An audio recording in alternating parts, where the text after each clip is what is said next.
नमस्कार, स्वागत है आप सभी का। आप देख रहे हैं एनएमएफ न्यूज। आपके साथ मैं हूं नम्रता चौधरी।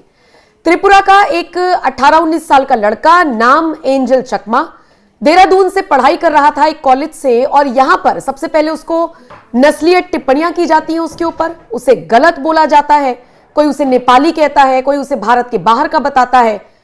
उसने सिर्फ रिएक्ट किया और बदले में उसको मौत मिली। 5 से 6 लड़कों ने उसको इतना पीटा कि जब उसको हॉस्पिटल लेकर गए तो डॉक्टर्स ने उसे मृत घोषित कर दिया। उत्तराखंड सरकार इस पूरे मामले को गंभीरता से ले रही है। उत्तराखंड के मुख्यमंत्री ने त्रिपुरा के रहने वाले इस छात्र के पिताजी से भी बात की, उन्हें आश्वासन दिया कि सख्त से सख्त कार्रवाई की जाएगी ऐसे आरोपियों के खिलाफ जिन्होंने इस घटनाक्रम को अंजाम दिया। 5 लोग इसमें गिरफ्तार किए गए हैं, एक फरार है और बताया जा रहा है कि वो नेपाल भाग गया है और नेपाल के लिए उत्तराखंड की एक टीम को रवाना कर दिया गया है। यह तो रही एंजल चकमा के मामले में अपडेट। सवाल यह उठता है कि इस देश में सिर्फ एक एंजल चकमा नहीं है, तमाम ऐसे लोग हैं जिनको इस तरह की नस्लीय टिप्पणियों का सामना करना पड़ता है। मुझे नहीं पता क्यों और कौन है वो लोग जो सामने वाले को देखकर इस तरह की टिप्पणी करते हैं। कोई चाइनीज बताने लग जाता है, मतलब अगर जो पूर्वोत्तर राज्य के जो लोग हैं, कोई उनकी आंखों का मजाक उड़ाने लग जाता है। मतलब क्यों? ये समझ से परे है। क्यों नस्लीय टिप्पणी कर रहे हैं, भेदभाव कर रहे हैं, गंदा गंदा उनको बोल रहे हैं। कोई नूडल कह रहा है, कोई चाइनीज कह रहा है, शोभा देता है? हम सब एक ही देश के लोग हैं, हम सबको समान अधिकार है इस देश में रहने का, और किसी को भी हक नहीं है किसी पर भी नस्लीय टिप्पणी करने का। लेकिन बावजूद उसके पंकज जी, कोई पहला मामला नहीं है, इस तरह की रेसिज्म वाली टिप्पणियां आती रहती हैं। मैं एक वीडियो देख रही थी, अगर मैं गलत नहीं हूं कोलकाता का वो शायद वीडियो है, ट्रेन में कुछ लड़ाई हो रही है, उसमें भी नस्लीय टिप्पणी हो रही है। कोई मोमोज कह रहा है, कोई चाइनीज कह रहा है। अब ये आप एंजल चकमा वाला मामला देख लीजिए। इनफैक्ट जो नागालैंड के जो बीजेपी के नेता हैं तेमजन इमना, वो कई बार इस मुद्दे पर बात रख चुके हैं कि ऐसे ट्रीट कराते हैं जैसे हम इंडिया के हैं ही नहीं। हम तो किसी तरह भी हम अपने आप को चाइनीज नहीं मानते हैं और किसी रूप में भी हम मोमो नहीं है, खाने वाला चीज़ है, अच्छा लगता है, वो लोग को भी खाना चाहिए और खाते होंगे। मगर हम लोग चाइनीज नहीं है और हम चिंग कुछ नहीं है, हम भी भारतीय हैं। हाँ, स्थान से हम अरुणाचली है, हम नागा हैं, हम मणिपुरी हैं, हम त्रिपुरा के हैं, मगर हम भारत वंश का एक अटूट सेना। अब मुझे लगता है इन सब चीजों पर रोक लगनी चाहिए।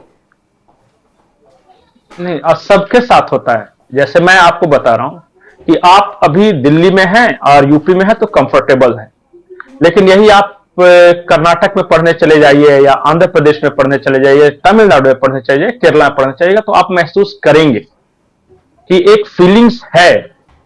उसको क्षेत्रवाद कह सकते हैं, लैंग्वेज के आधार पे कह सकते हैं, आपको महसूस हो जाएगा। और यही बात साउथ इंडिया के जो लोग हैं वो ये बात महसूस करते होंगे नॉर्थ में आके।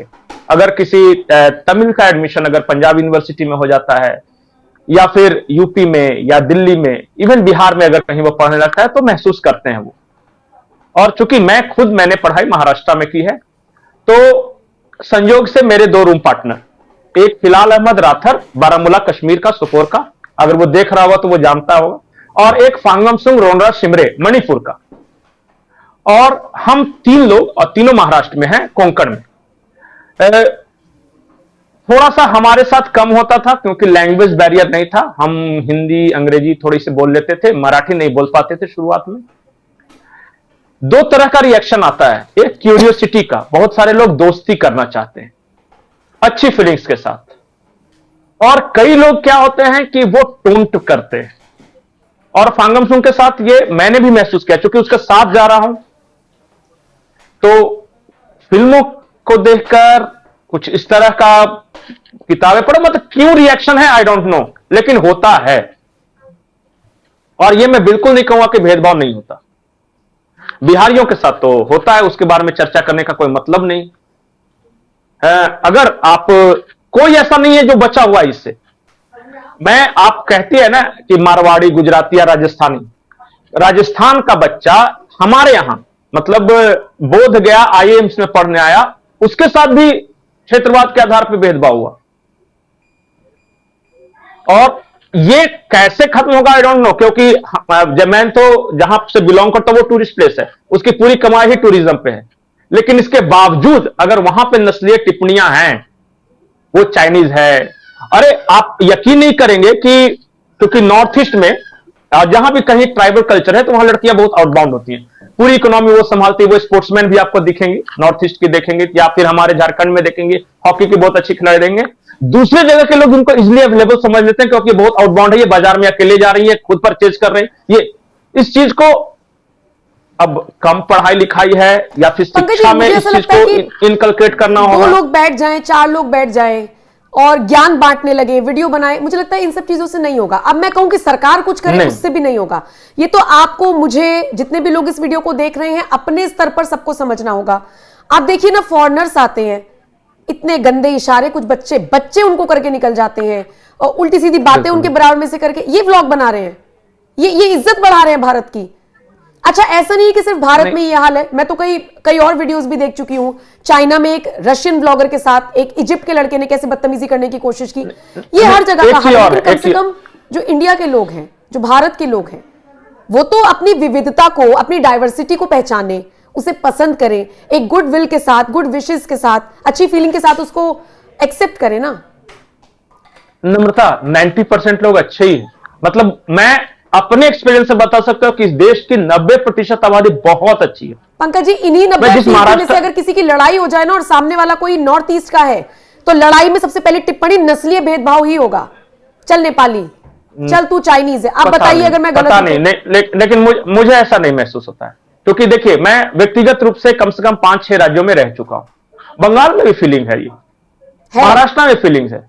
अच्छा। हाँ है, बंगाल में बंगाली या नॉन बंगाली का या हिंदी भाषी को वो पसंद नहीं करते, साफ, और ये है।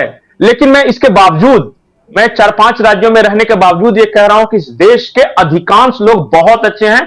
तो मैं व्यक्तिगत अनुभवों से कह रहा हूं और आसपास के लोगों को देख रहा हूं। महाराष्ट्र बहुत सारे आपको जो स्टूडेंट वहां पढ़ने जाते हैं वो आपको फीलिंग्स बताएं कि महाराष्ट्रियन आंटी थी, अपने घर में ठहरे, मेरे लिए खाना बनाती थी, मुझे खाना खिलाया, इनवाइट किया। ये जिस फांगम सुंग की मैं बात कर रहा हूं, फांगम सुंग का, हम छुट्टियों में फांगम सुंग की सिस्टर रहती थी पुणे में, वहां जाते थे उसके यहां और कभी महसूस नहीं हुआ। पंकज जी, और मैं एक बात आपको बता दूं, नहीं ना कि देश में हो नहीं रहा है, नहीं हो तो रहा ही नहीं, हो रहा है। मैंने तो कहा कि तो होता है, लेकिन सेंसिटाइज करना होगा। देखिए मैं 2 इसका उपाय बताता हूं आपको, और शायद सरकार इस बात को ले। एक तो एजुकेशन में उत्तर दक्षिण पूर्व पश्चिम हम भाई भाई हैं। दूसरा गार्जियन, वो परवरिश के दौरान ही ये बताएं कि जात के नाम पे, क्षेत्र के नाम पे, भाषा के नाम पे, खान पान के नाम पे, कपड़े के नाम पे इस तरह का भेदभाव अच्छे इंसान की पहचान नहीं है। अगर कोई लड़की को भी देख के तुम उसके ड्रेस को लेके अगर तुम कुछ करते हो तो ये तुम गलत इंसान हो, ऐसा इंसान नहीं बनते। या किसी के खाने के आधार पे, अब मान लिया समंदर किनारे वाला मछली चावल खा रहा है तो इसमें मजाक उड़ाने की क्या बात है यार।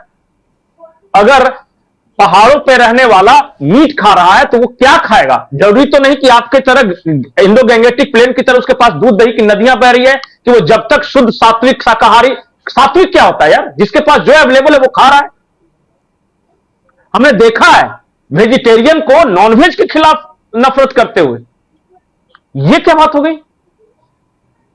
नॉर्थ ईस्ट के लोगों के खाने का मजाक साउथ के लोगों के खाने का, साउथ वाले कहेंगे कि हमारा खाना अच्छा, नॉर्थ वाले अच्छा, हमारा ड्रेस अच्छा, हमारी भाषा अच्छी।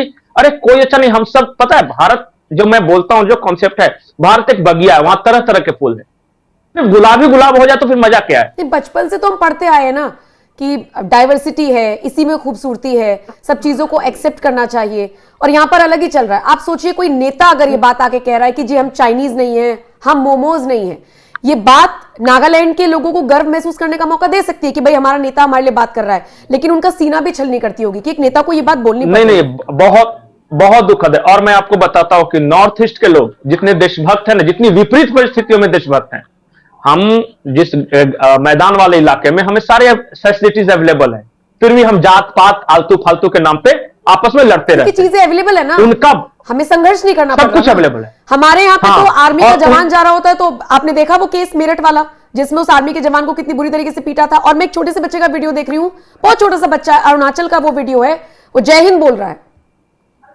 हम बोलते हैं, आप जाके चले जाइए, आप सिक्किम चले जाइए, अरुणाचल चलिए, जहां डिफिकल्ट लाइफ है, जहां पानी लाने के लिए पहले पहाड़ पे चढ़ो, पहाड़ से उतरो, 5 किलोमीटर चढ़ो, 5 किलोमीटर, वो ज्यादा देशभक्त हैं। और वो आपको मिलते ही अनजान लोगों को आपको देखते जय हिंद सर, जय हिंद बोलेंगे। वो फीलिंग समझिए, और इस फीलिंग को समझिए जिसके पास सब कुछ है, दिल्ली के एसी कमरे से निकल रहा है, एसी गाड़ी में बैठ रहा है, एसी ऑफिस में बैठ रहा है, आप बोल रहा है कि इस देश ने मेरे लिए किया ही क्या, मैं क्यों देश को मानूं, मुझे तो मौका मिलते ही मैं विदेश भाग जाऊंगा। देखिए, भारत एक भाव है, और जिसके पास भाव नहीं उसके पास यहां रखिए अफ्रीका के उसको इक्वेटर पे जाकर डाल दीजिए, रेगिस्तान में, वो तो निर्जीव है ना। सही बात। रामधारी सिंह दिनकर की एक पंक्तियां है, जिसको नहीं निज देश और निज जाति का अभिमान है, वो मनुष्य नहीं नीरा पत्थर समान। जिसको अपने देश के प्रति, अपने रेस, जाति के नाम पे लोग फिर गलत कर देंगे। रामधारी सिंह दिनकर ने तो अपनी जाति बोला था, जाति नहीं बोला था, वो भारतवंशी, वो रेस की बात की थी। तो प्राइड होना चाहिए, भाव होना चाहिए, और वो भाव कैसे आ सकती है, अब फिर बोलूंगा तो कंट्रोवर्शियल हो जाएगा, सांस्कृतिक राष्ट्रवाद से। पूछिएगा ये क्या बला है?